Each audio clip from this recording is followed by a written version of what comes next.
நம்ம அம்மா எப்படி எல்லாம் வளர்த்தாங்கன்னு நீ மறந்துட்டியா? உசுரை விட ஒழுக்கம் தான் பெருசுன்னு அம்மா நமக்கு கத்து கொடுத்திருக்காங்கடி. அதையெல்லாம் மறந்துட்டு எப்படி இவ்வளவு கீழ்த்தரமா பேசுற? நினைச்சா எனக்கு மனசே ஆற மாட்டேங்குதுடி. காதலிச்சு கல்யாணம் பண்ணிப்பன்னு சொன்னா கூட பரவாயில்லடி. நான் பல பேரோட பழகுவேன். அதுல வசதியான பையனை பார்த்து கல்யாணம் பண்ணிப்பன்னு சொல்றியே, அசிங்கமா இல்ல உனக்கு? போதும், ரொம்ப பேசாத. பம்பு செட்ல கண்டவன் கூட பேசிட்டு இருந்த நீ எல்லாம் அசிங்கத்தை பத்தி பேசக்கூடாது.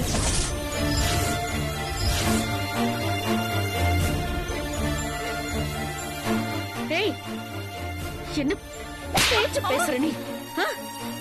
இன்னொரு வார்த்தை அவளை பத்தி தப்பா பேசின விளக்கு மறு பிஞ்சிரும். எனக்கு துணையா என் இடத்துல இருந்து உங்களை வளர்த்து ஆளாக்குனவைவ. இவ்வளவு தைரியம் இருந்தா அவளையே எடுத்தறிஞ்சு பேசுவேன். இவ்வளவு திமிரு அகங்காரமும் எங்க இருந்து வந்துச்சு உனக்கு? சும்மாடி. இந்த அடியை நீ அவளுக்கு கொடுத்திருந்தா அவ இந்த பேச்சு பேசிருக்க மாட்டான். தப்பு பண்றான்னு தெரிஞ்சதும் பட்டுன்னு ஒண்ணு வைக்க வேண்டியதானே? நீ பொறுமையா பேசிட்டு இருந்தா இவ அடங்கவே மாட்டா. அம்மா, இங்க என்ன நடந்துச்சுன்னு தெரியாம நீ சும்மா ஆடாத. ஏய், நீ பேசின எல்லாத்தையும் நான் கேட்டுட்டு தான் இருந்தேன். நீ ஏன் வயித்துலதான் பிறந்தியான்னு எனக்கு சந்தேகமா இருக்குடி. உங்க 3 பேரையும் நான் ஒரே மாதிரி தான் வளர்த்தேன். மலரும் மயிலும் சரியா இருக்கிறப்ப நீ மட்டும் ஏன் இப்படி தருதலையா வளர்ந்திருக்க? இப்ப நான் என்ன சொல்லிட்டேன் நீ இப்படி கோவப்படுற? ஊர் உலகத்துல நடக்காதோன்னு நான் சொல்லிடல. ஊர் உலகம் எப்படி வேணாலும் இருக்கட்டும், என் பொண்ணுங்க இப்படிதான் இருக்கணும்னு நான் கோடி கிழிச்சு வச்சிருக்கேன். அத மீறி நீ போனன்னு வச்சுக்க, பொண்ணுன்னு கூட பார்க்க மாட்டேன், வெட்டி போட்டுருவேன் உன்னை. இனிமேலாவது நம்ம குடும்பத்துக்கு ஏத்த மாதிரி கொஞ்சம் ஒழுக்கமா நடந்துக்க.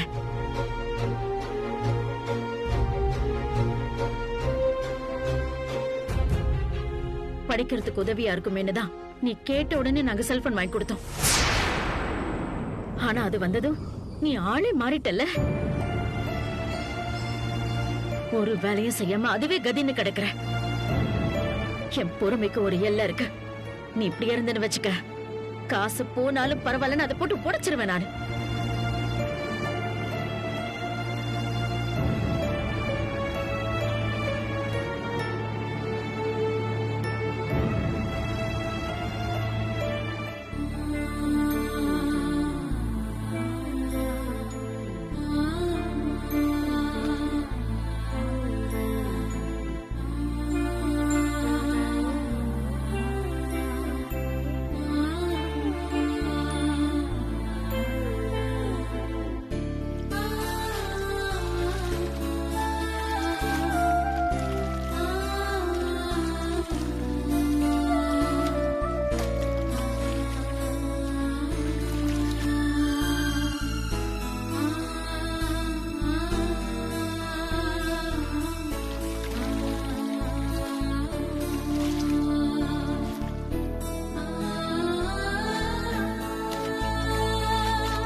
மலரக்கா, கையிலக்காவ தானே அனுப்புறேன்னு சொன்ன, நீயே வந்துட்ட?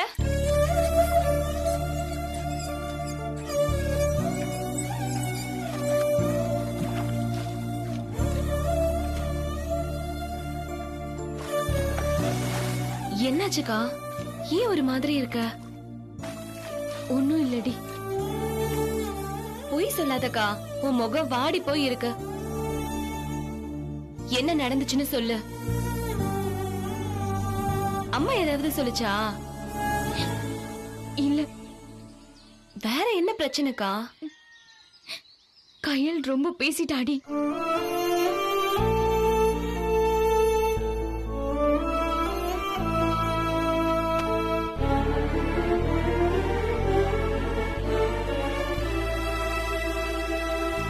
அக்கா, நீ கண் கலங்குற அளவுக்கு கையிலக்கா என்னக்கா பேசுச்சு? தண்ணி எடுத்துட்டு வான்னு சொன்னா அவ பாட்டுக்கு செல்போன்ல வீடியோ எடுத்துட்டு இருந்த மயிலு. இதெல்லாம் எதுக்குடின்னு கேட்டா, இத வச்சு யாராவது பணக்கார பையனை வளைச்சு போட்டு செட்டில் ஆக போறேன்னு சொல்றா. அவ பேசினத கேட்டதுமே எனக்கு கோவம் வந்துருச்சு. வாய் கூசாம ஏண்டி இப்படி எல்லாம் பேசுறேன்னு நான் திட்டிட்டேன். பதிலுக்கு அவ என்ன ரொம்ப அசிங்கமா பேசிட்டாடி. ஆப்போசிட் ரூம்ல நான் கோபி கூட பேசிட்டு இருந்ததை சொல்லி என்ன கேவலமா பேசிட்டா. அக்கா, கையில அக்கா எப்பவுமே இப்படிதானக்கா. அது யார வேணாலும் குறை சொல்லும். ஆனா நாம அது ஒரு வார்த்தை குறை சொல்லிட்டோம்னா அவ்வளவுதான். யார்கிட்ட என்ன பேசுறோம்னு தெரியாம வார்த்தையை விட்டுருக்கா. அதெல்லாம் மனசுல வச்சுக்காதக்கா. அக்கா, ஊர்ல யாராவது பேசியிருந்தா கூட நான் எனக்கு என்னன்னு போயிருப்பேன்டி. கூட பிறந்தவளை இப்படி பேசுறதுதான் என்னால தாங்கிக்கவே முடியல. அக்கா விடு, இதெல்லாம் இன்னும் கொஞ்ச நாளைக்கு தானே. உனக்கு கல்யாணம் முடிஞ்சிட்டா உன்னை யாரும் எதுவும் பேச முடியாது. அதுக்கப்புறம் உனக்கு மரியாதையான வாழ்க்கை கிடைச்சிரும். நீயும் சந்தோஷமா இருப்ப. கல்யாணம்னு சொன்னது வந்து ஞாபகம் வருது. நான் ஜீவா சார பாக்கணும்டி. என்ன அவர் இருக்கிற கெஸ்ட் ஹவுஸ்க்கு கூட்டிட்டு போறியா? எதுக்குக்கா? அவர் மட்டும் அன்னைக்கு வரலன்னா நாட்ராயன் முதலாளி கோபி அங்க இல்லவே இல்லைன்னு சாதிச்சிருப்பாரு. நான் யார் கூடவோ தப்பா பழகுறேன்னு ஊரே எனக்கு காரி துப்பி இருக்கும். என் நடத்தைய பத்தியும் எல்லாரும் கேவலமா பேசிருப்பாங்க. அவமானம் தாங்காம நானும் அம்மாவும் அப்பவே தூக்குல தொங்கிருப்போம்.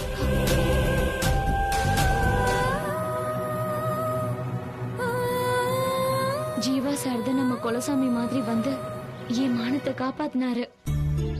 கோபிக்கிட்டே கல்யாணத்துக்கு சம்மதம் வாங்கினாரு. அப்பவே நான் அவரோட கால்ல விழுந்து நன்றி சொல்லிருக்கணும்டி. அப்ப இருந்த நிலைமையில எனக்கு எதுவும் தோணல. நாட்ராயன் முதலாளி இதை ஏத்துப்பாரு மாட்டாருங்கிற பயத்திலேயே இவ்ளோ நாள் போயிடுச்சு. இப்பதான் ஒரு வழியா எல்லாம் கூடி வந்திருக்கு. இதுக்கு மேலேயும் நான் ஜீவா சாருக்கு நன்றி சொல்லலன்னா நல்லா இருக்காதுடி. அவர் என் வாழ்க்கையவே காப்பாத்தி கொடுத்திருக்காரு. அந்த நன்றி கடனை எப்பவும் என்னால தீர்க்கவே முடியாது. அவரை நேர்ல பார்த்து கால்ல விழுந்து நன்றி சொன்னாதான் ஓரளவுக்காவது என் மனசு சமாதானமாகும். மயில, நீ தாண்டி அவர் இருக்கிற இடத்துக்கு என்ன கூட்டிட்டு போகணும். அக்காவுக்காக இதை செய்வியா?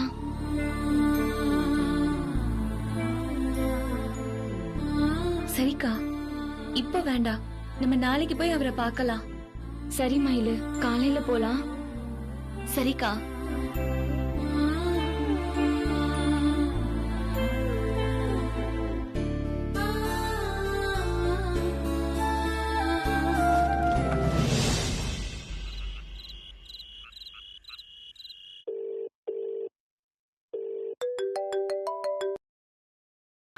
சொல்லுடி, இன்னைக்கு என்ன பிரச்சனை? பிரச்சனை இருந்தாதான் நான் கால் பண்ணுவேனா? இப்பெல்லாம் அப்படிதானே நடக்குது. நீ சாதாரணமா போன் பண்ணி பேசுறதே இல்லையே. நான் மனசு விட்டு பேசுறதே உன்கிட்ட மட்டும்தான். உனக்கு அது கஷ்டமா இருந்துச்சுன்னா சொல்லிடு, நான் கட் பண்ணிடுறேன். நான் கஷ்டம் நான் சொன்னேன், பிரச்சனைய சொல்லுன்னு தானே சொன்னேன். நீ தான் அதை தப்பா புரிஞ்சுக்கிட்டு டென்ஷன் ஆகுற. என்ன நடந்துச்சுன்னு சொல்லு. இன்னைக்கு கோபி அண்ணன் ஜீவா கிட்ட என்ன சொன்னாருன்னு தெரியுமா?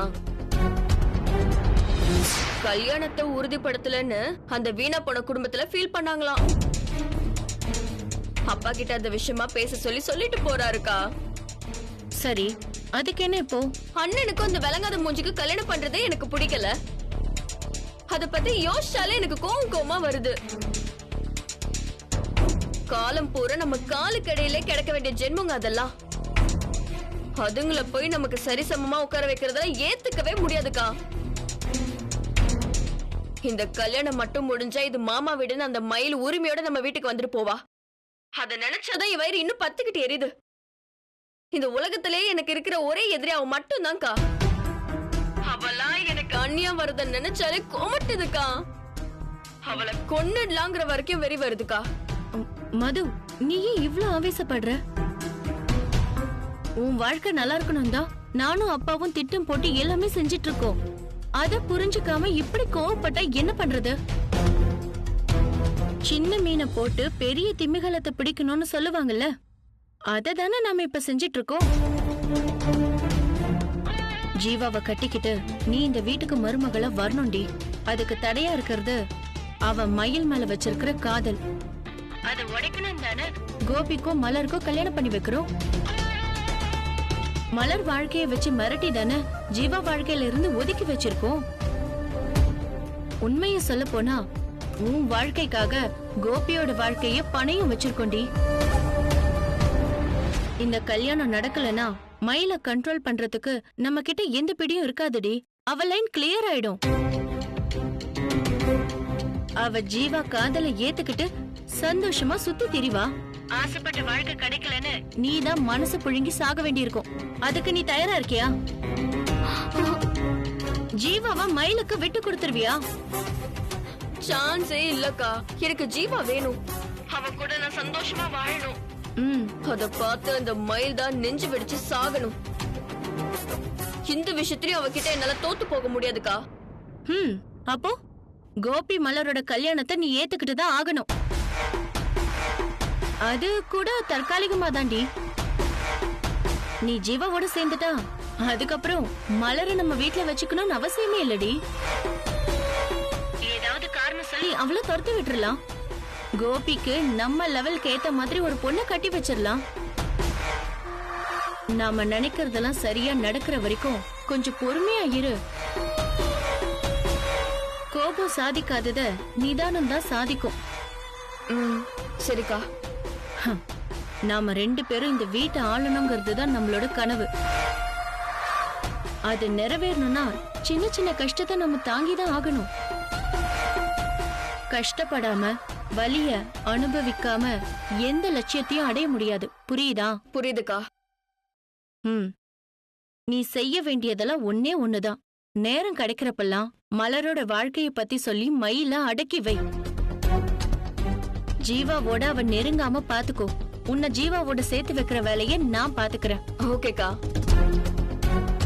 நான் உன்னதான் பெருசா நம்பியிருக்கேன்க்கா. எப்படியாவது என்னையும் அந்த வீட்டு மருமகள் ஆக்கிடுக்கா. அது வரைக்கும் இந்த கொடுமையில நான் தாங்கிக்கிறேன். இதுதான் நல்ல பொண்ணுக்கு அழகு. நான் வைக்கட்டா போ. சரிக்கா.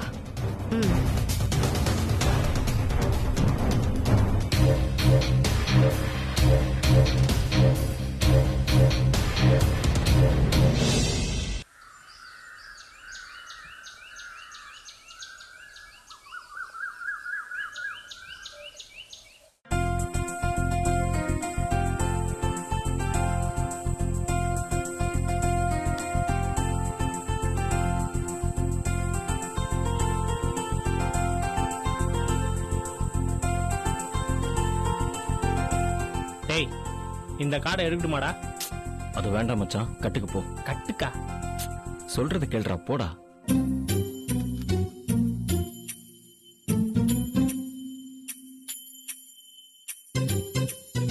டேய், அது வேண்டாம் மச்சான், அது உள்ள வை.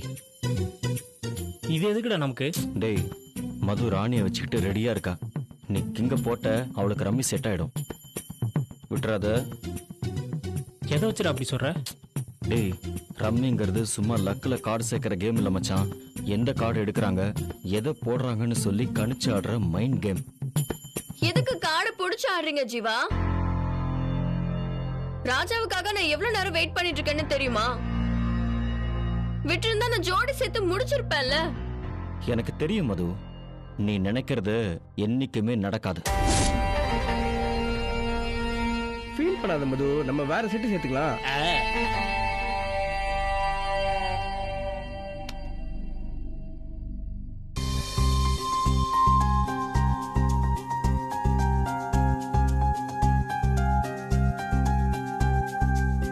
மயில சொல்லாம கொல்லாம போறோம். ஜீவா சார் கோச்சுக்க மாட்டாரா?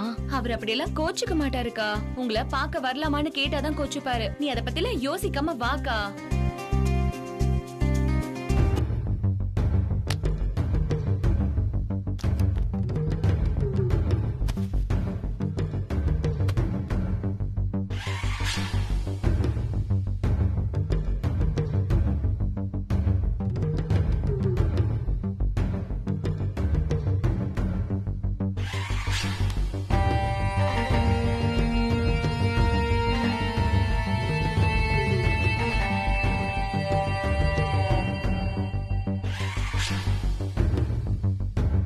என்ன ஜீவா, ஏதோ பரபரப்பா ரெடி ஆகுறீங்க?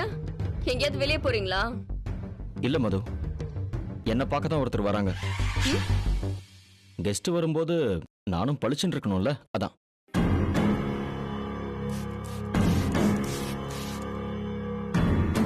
வர கெஸ்ட் பெரிய விஐபியோ? எனக்கு அவங்க எப்பவுமே விவிஐபி தான். டேய், பில்டப்லாம் போதும். யார் வராங்க சொல்றா? மயில்.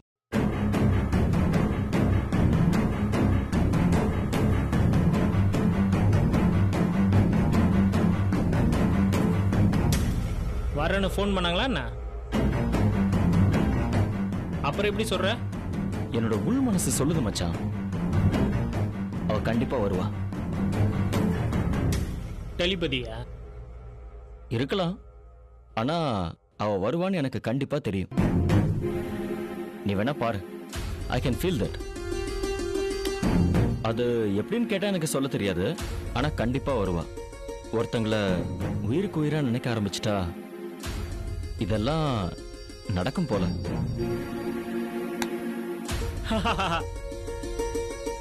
முடிஞ்சது மது. நாங்க ஜெயிச்சிட்டோம், நீ தோத்துட்ட. ஏய் மது, மது, டேய் அவளை ஏன்டா வெறுப்பேத்துற? ஜாலியா தான்டா சொன்னேன், சீரியஸா எடுத்துக்கிட்டா போல. நான் போய் சமாதானப்படுத்தட்டுமா? டேய் விடு, அதெல்லாம் ஒண்ணும் வேண்டாம். அவளே கொஞ்ச நேரத்துல நார்மல் ஆயிடுவா, நீ ஃப்ரீயா விடு.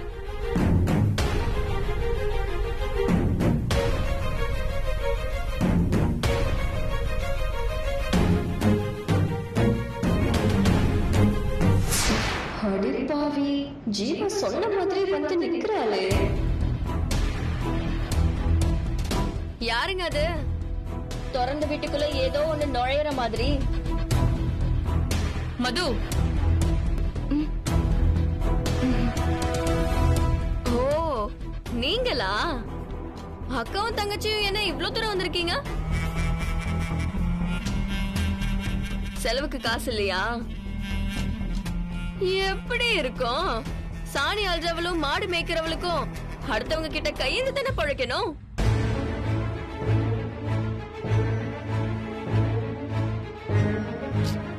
அப்பா இப்போ ஊர்ல இல்ல, 3 நாள் கழிச்சுதான் வருவாரு. போயிட்டு அப்புறமா வாங்க. நாங்க ஒண்ணு பணத்துக்காக இங்க வரல, ஜீவா சார பாக்குறதுக்காக தான் இங்க வந்திருக்கோம். ஜீவாவை எதுக்கு நீங்க பாக்கணும்? கல்யாண செலவுக்கு காசு கறக்கலான்னு வந்தீங்களா?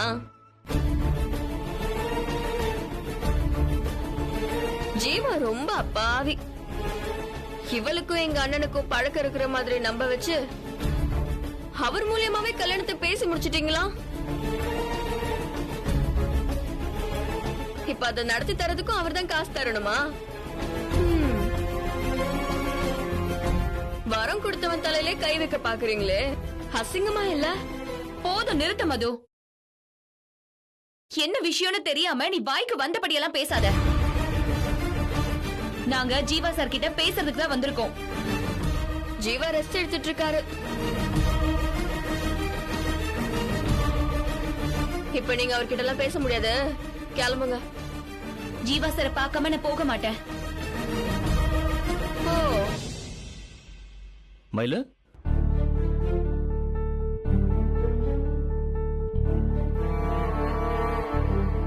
நீ வருவேன்னு இப்பதான் மயிலு சொல்லிட்டு இருந்த, கரெக்டா மலரோட வந்து நிக்கிற.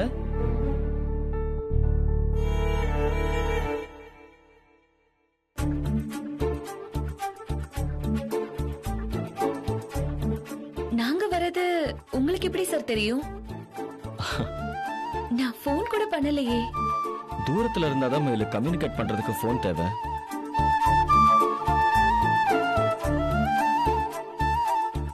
டேய், உன்னை பார்க்கணும்னு வந்தவங்கள ஏன்டா குழப்புற? அப்புறம் வந்த விஷயத்தையே மறந்துட போறாங்க. சாரி மயிலு, சாரி. ப்ளீஸ் உட்காருங்க. மலர் உட்காருங்க. இருக்கட்டும் சார். உங்க கை இப்ப எப்படி இருக்கு?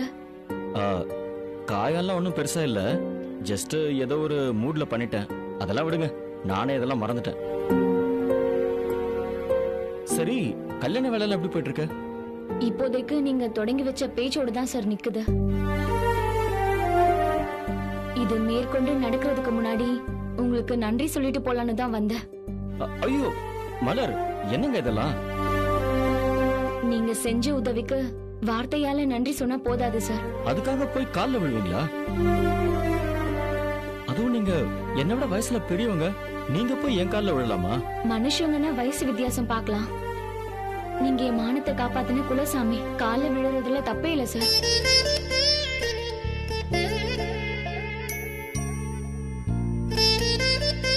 மயிலு, என்ன மயில் இதெல்லாம்?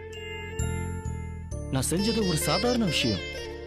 இதுக்கு போய் ஏன் இவங்க இவ்வளவு எமோஷனா ரியாக்ட் பண்றாங்க? நான் இன்னைக்கு உங்க முன்னால உயிரோட நின்னு பேசிட்டு இருக்க காரணமே நீங்க தான் சார்.